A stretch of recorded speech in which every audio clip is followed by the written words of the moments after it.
Hello दोस्तों, इस session में आपका स्वागत है।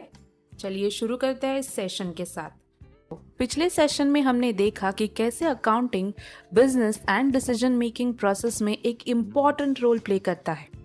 तो रिकॉर्ड कीपिंग डिटेल में सीखने से पहले हमें अकाउंटिंग के कुछ बेसिक टर्म्स जानने होंगे जो अकाउंटिंग में यूज होते हैं। प्रीवियस सेशन में हमने देखा कि पीटर ने 10,000 अपने बिजनेस में इन्वेस्ट किए। So this money brought in by the owner into his business is known as capital.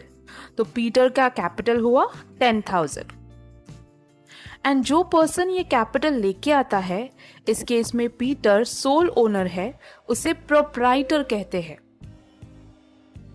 तो पीटर अपने ग्रोसरी स्टोर बिजनेस का प्रोप्राइटर है।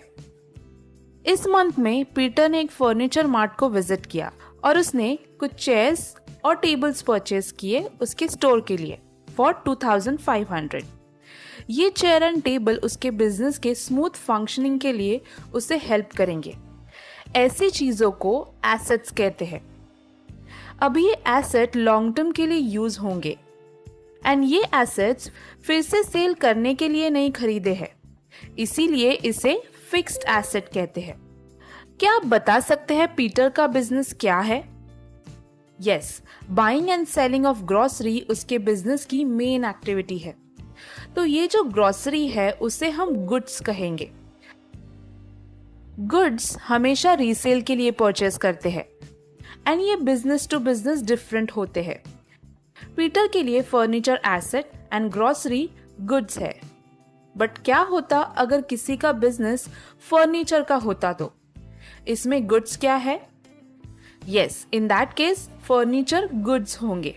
सेम वे अगर किसी का बुक स्टोर है, उसके लिए गुड्स क्या होंगे? Yes, correct, books.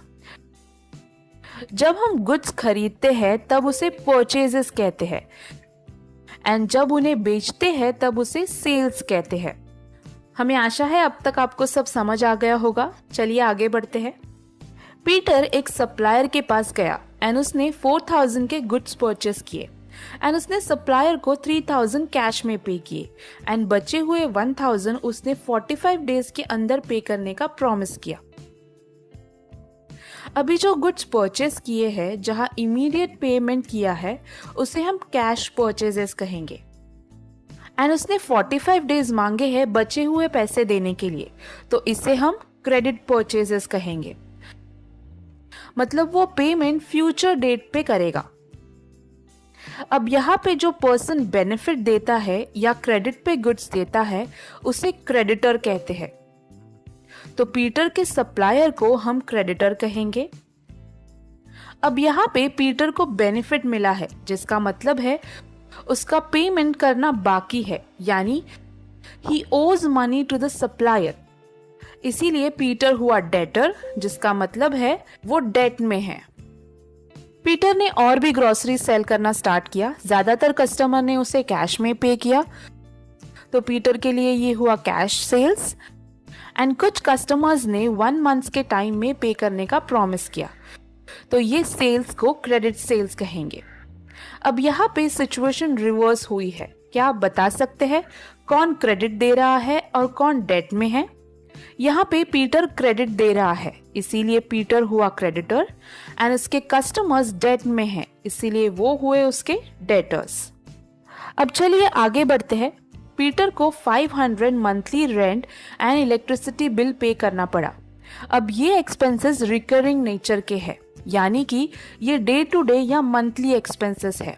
ऐसे पेमेंट्स को एक्सपेंसेस कहते हैं। क्या आप बता सकते हैं एसेट्स, गुड्स एंड एक्सपेंसेस क्या होते हैं? क्या आप इनके बीच के सिमिलैरिटी एंड डिफरेंस बता सकते हैं? ये 3 चीजों में पैसा बिजनेस से बाहर जा रहा है, यानी मनी इज गोइंग आउट, पर डिफरेंट पर्पसेस के लिए। क्या आप वो पर्पसेस बता सकते हैं? Assets for functioning, not meant for sale. Goods for resale. Expenses for monthly और डे टू डे एक्टिविटीज। क्या आप अभी डेटर एंड क्रेडिटर के बीच का डिफरेंस बता सकते हैं? Person who gives credit or benefit of time is a creditor. and the person who receives this credit of time and is in debt to pay on future debt is a debtor. ये सब कुछ purchasing, selling, paying off expenses जहाँ goods and services exchange होते हैं पैसे के लिए, उन्हें अकाउंटिंग में ट्रांजैक्शंस कहते हैं. एंड जब हम इन ट्रांजैक्शंस का रिकॉर्ड रखते हैं एंड इन्हें हम अलग अलग हेड्स में डिवाइड करते हैं, तब उन्हें हम अकाउंट्स या अकाउंट्स हेड्स कहते हैं. फॉर एग्जाम्पल, सारे कैश ट्रांजैक्शंस कैश हेडिंग में रिकॉर्ड होंगे जिसे हम कैश अकाउंट कहेंगे, और सारे क्रेडिट परचेजेस उनके सप्लायर नेम्स के साथ क्रेडिटर अकाउंट में रिकॉर्ड होंगे. चलिए आज सीखे हुए टर्म्स को क्विकली रिवाइज करते हैं जो हमने इस सेशन में कवर किए हैं.